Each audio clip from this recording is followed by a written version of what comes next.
નમસ્કાર, આપ જોઈ રહ્યા છો ICB 24 ન્યૂઝ। જોઈએ આજના સમાચાર।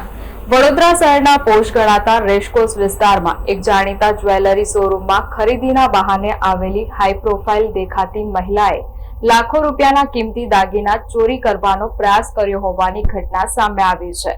જોકે શોરૂમના સ્ટાફની સતર્કતાના કારણે મહિલાનો ભાંડો ફૂટી જતા તેને રંગે હાથ પકડી પાડવામાં આવી હતી। વડોદરાના રેસકોર્સ વિસ્તારમાં આવેલી મલબાર ગોલ્ડ દુકાનમાં ચોરીની એક અજીબોગરીબ ઘટના સામે આવી છે। અહીં ખરીદીના બહાને આવેલી એક હાઈ પ્રોફાઇલ મહિલાએ સ્ટાફની નજર ચૂકવીને લાખો રૂપિયાના સોના ડાયમંડની વીંટી અને બુટ્ટી પોતાના મોઢામાં છુપાવી દીધી હતી, પરંતુ સ્ટાફની સતર્કતાથી આ મહિલા રંગે હાથ ઝડપાઈ ગઈ છે। અકોટા પોલીસે મહિલાની અટકાયત કરી વધુ તપાસ શરૂ કરી છે કે આ મહિલાએ બીજી કઈ કઈ જગ્યાએ આવી ચોરીઓ કરી છે। પોલીસે વધુ તપાસ હાથ ધરી છે।